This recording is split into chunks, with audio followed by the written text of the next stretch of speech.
Hi everyone. Thank you, Hervé, and organisers for inviting me. Um, like Terry, I'm an archaeologist, and I'm also going to talk about landscape and trash. I'm not going to talk trash, I'm going to talk about trash. And I'm going to talk about a particular landscape in a part of the world that I think I say in the abstract has been shaped and mapped and drawn and redrawn by a succession of different institutional administrations as far back as the classical period, Roman period, and so on. But I'm going to be drawing really upon the last 150 years of Turkish Ottoman rule up until 1917, the British Mandate government of the 1920s, along with the Zionist movement at the time, the Palestinian Authority, and since 1948, a succession of different Israeli governments. And this is a community anthropology project. It's a joint project between myself at Columbia and with colleagues in the History and Archaeology department at Birzeit University, which is the largest university in the West Bank, about 20,000 students. Unbeknown to the Israelis who question me when I'm coming back from Tel Aviv airport, and they say, "Where have you been staying in Israel?" And I say, "Well, I've actually been staying in the West Bank in faculty housing at Birzeit University." And someone said to me, "There are universities in the West Bank?" Right? So some education needed here. So let me just talk about this project. It's centered in and around a small Palestinian town called Shukba, Shuqba, in the West Bank, which is about 45 minutes drive northwest of Ramallah. And Shukba gives its name. Hold on, here we are. So here's the landscape that the town is in. You'll see the town in a moment. This is a river valley known as the Wadi Natuf, Natuf. And in 1924, a French archaeologist, all the archaeology of the early 20s was done by the French Jesuits in this part of the world. And Father Alexis Malone was coming through this wadi on his donkey, going between Jaffa, which is now Tel Aviv, and he was going to Jerusalem. And as he was coming through the wadi, he spotted this cave, which we can see here. And being an archaeologist, he went into the cave and he kind of scratched around a little bit, found some stone tools, and he showed these. He went back to Jerusalem and he showed them to the archaeologists at the British School of Archaeology in Jerusalem, one of the institutions of British colonial government, of course, one of a network. And the British School of Archaeology arranged for this young scholar, Dorothy Garrod, who at the time was a grad student at Newnham College in Cambridge.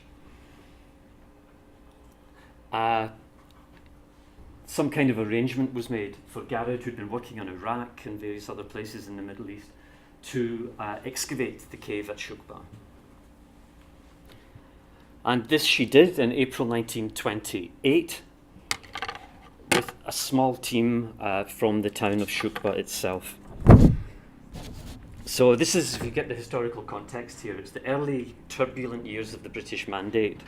So it started 1917, 1918. It's decades away from the establishment of the State of Israel in 1948. And it's a period of huge population influx of both Jews and Arabs from Europe into Palestine. So Garrod she's a central figure for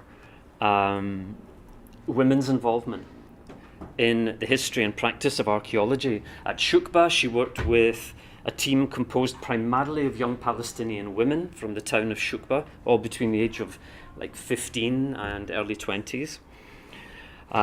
very unusual for both the date and the region. Garrod herself, a single woman going out there. You see any pictures of her in her heavy tweeds in the height of the summer.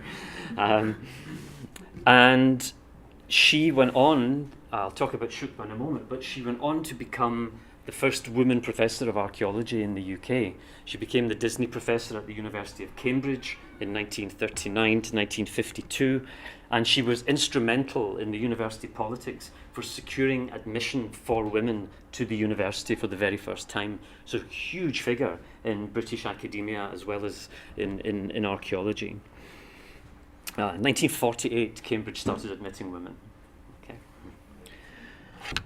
All colleges, of course. Now, Garrod's pioneering fieldwork at the cave of Shukba in April 1928, she was only there for a short period of time, just several weeks. But the questions she asked and the material she found laid the foundations for the prehistory of the entire Levant region. In fact, most of the prehistory of the Levant was constructed by women archaeologists. Garrod, then slightly later by Kathleen Kenyon at Jericho, and so on. Very different from the European situation. And Garrod's series of research questions into what became known as the Natufian period, after the Wadi Natuf. Right? It was this practice in those days to name your archaeological culture. And the material she's looking at here, she dates to around 10 to 12,000 years ago, something like that. And this is where she first located the earliest evidence for the origins of agriculture anywhere in the world, and the earliest evidence for plant and animal domestication, and the earliest evidence for human sedentism. So it's the very final hunter-gatherers in the region, the very earliest cultivators, if you like. And it's also, with the advent of sedentism, it's the beginning of the first sort of visible environmental impact by human settlement that we've been calling the Anthropocene recently. It doesn't start in the agricultural revolution in the 17th, 18th century. It starts in the Middle East 10,000 years ago with the first large-scale environmental impact of human settlement and forest clearance and so on. And Shukba has become what archaeologists often call the type site for this Natufian period, and it's provided, her questions provided the template for these kind of global, what are now global archaeological questions. So a very significant figure in the history of archaeology. Now, she only carried out, as I say, one season of fieldwork at Shukba in Palestine. She left there in 1928, and we know the subsequent history of the region, the establishment of the State of Israel in the 1940s, late 1940s. Just to show you, here's Garrod's plans of inside the cave. That's her stratigraphy. These are the flint tools relating to this Natufian culture, these final hunter-gatherers, early agriculturists. And as you can see here, as it would be convenient to have a name for this culture, I propose to call it Natufian after the Wadi Natuf at Shukba, where we found it in place. Okay, so here she is as the Disney professor in Cambridge. This is how she left it in the 1920s. In 2000, I started a small project there with colleagues from Birzeit University with the intention of kind of testing some of Garrod's hypotheses and ideas using sort of modern techniques and so on. And we did a short season of work in early summer of 2000. This is one of Garrod's limestone Natufian mortars that she found, plant processing equipment. And with help from some of the local community. This is some of Garrod's excavations at the back of the cave, you can see here. She didn't investigate the terrace in front of the cave, so that's what we wanted also to have a look at. Is there evidence for early agricultural activity in front of the cave? As you probably know, summer 2000, as we were doing this fieldwork, was the beginning of the Second Intifada. So fieldwork was halted. This is Zoe Crossland from Colombia, also an archaeologist, with one of the main family representatives from the village, Mahmoud Shalash. Remember him, okay? Everyone in Shukba is called Shalash, right? So the Second Intifada, we published a short article on it in Antiquity in 2000, but we were unable to go back. And this was the start of, as you know, the separation of the West Bank from Israel, the building of the security wall and so on. 2008, a colleague I was working with there sent me these photographs. Well, we can see road building through the Wadi. These are what the Palestinians call settler roads. This is connecting Jerusalem to Tel Aviv, cutting through the West Bank, with no archaeological consultation whatsoever through this historic region area. We went back in 2012, and this is what we found. That was that beautiful wadi that we were just having a look at there. You can see the Israeli road building in the background using dynamite and so on, which has been damaging the integrity of the cave. But this is what the immediate area around the cave looks like just now. Car dumping, garbage. There's the cave in the middle of the picture there. This giant mound is all garbage.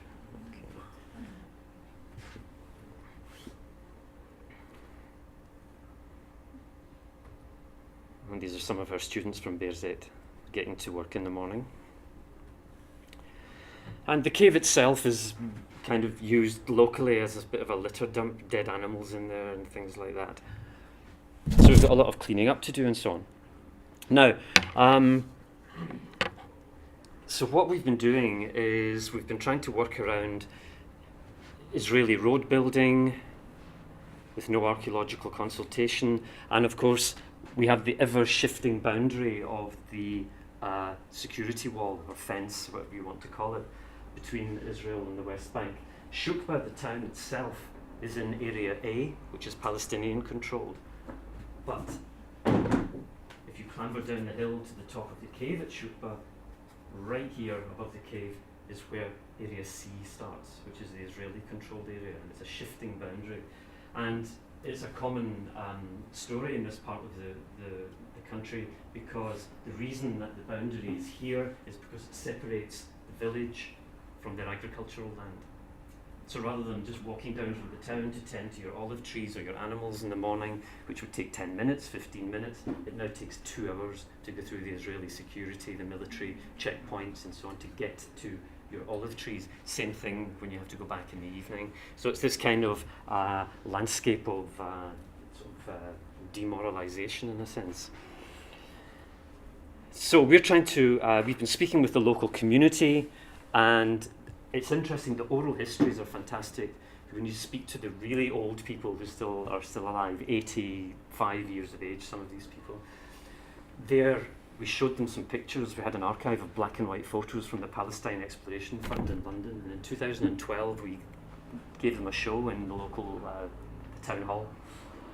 And all these elderly people, mostly men, came out.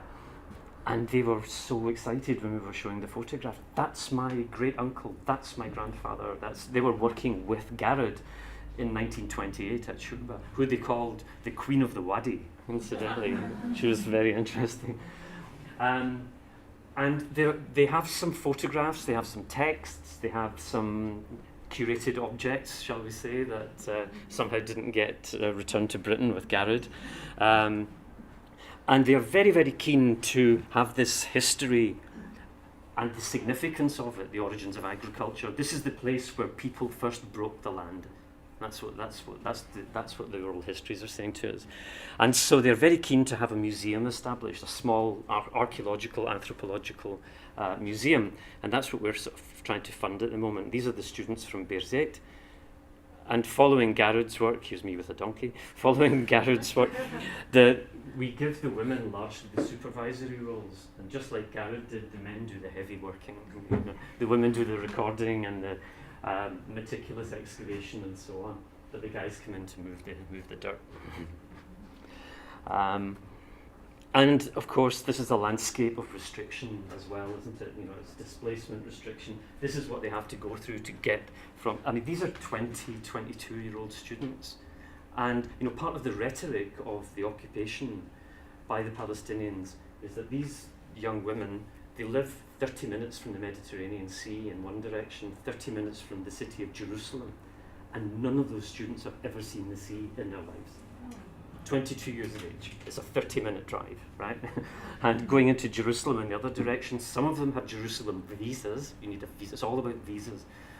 And, you know, it's, if you apply for a visa, it could take 5 days, it could take 5 weeks, it could take 6 months. You know, so you can't, their movement is very, very restricted. And not to mention access to resources. Here's us getting into the town in the morning, having to come through from Ramallah. This is Shukba itself.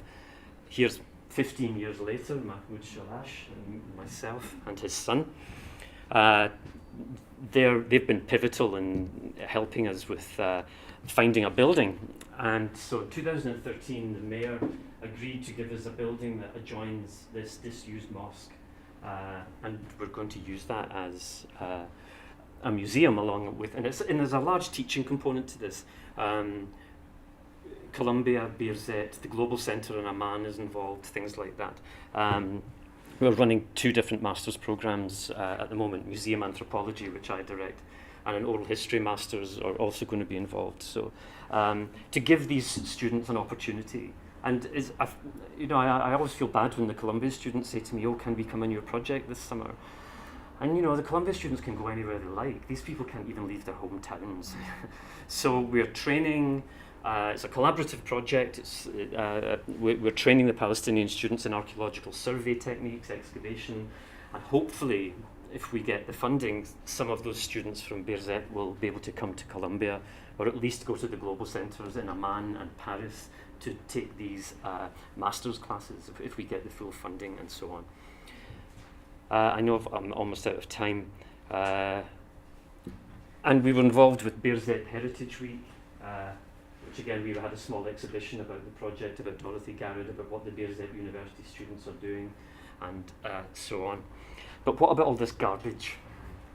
We found out from the mayor's office that we were told by everyone that, oh yes, the Israelis are dumping, it's the settlers, which are these settlements, satellite settlements, ultra-Orthodox settlers, and who don't believe what we're doing anyway, because it's 10,000 years old, that's impossible, it's 5,000 years earlier than the date of the creation, so how can it possibly be, you know, what are you talking about?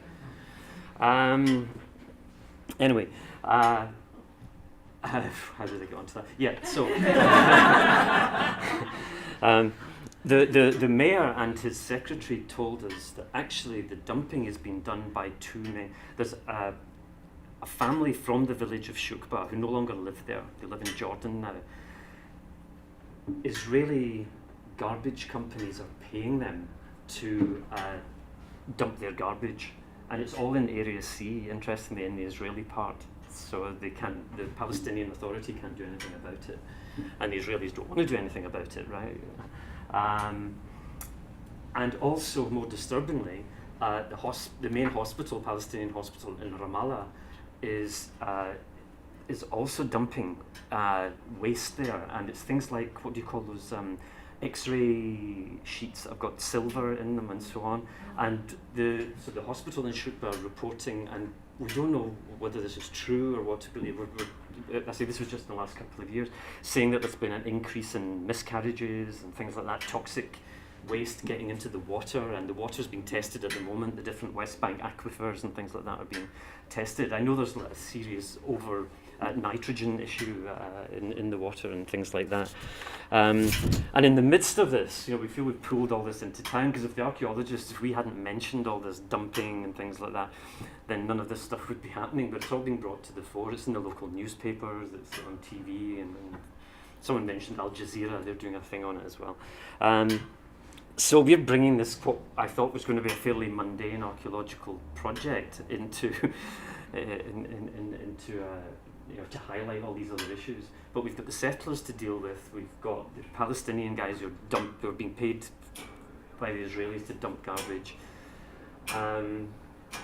So where do we go with that? So we're bringing our little museum to it, and the community are giving us agricultural equipment and photos and just their memories and their experiences of all those years ago, I guess. So yeah, that's really what we're doing. And I say we're only in the first 2 years of it at the moment. We're applying for different funding at the moment. So time's up, it says here. Okay, so thanks for listening. Thank you.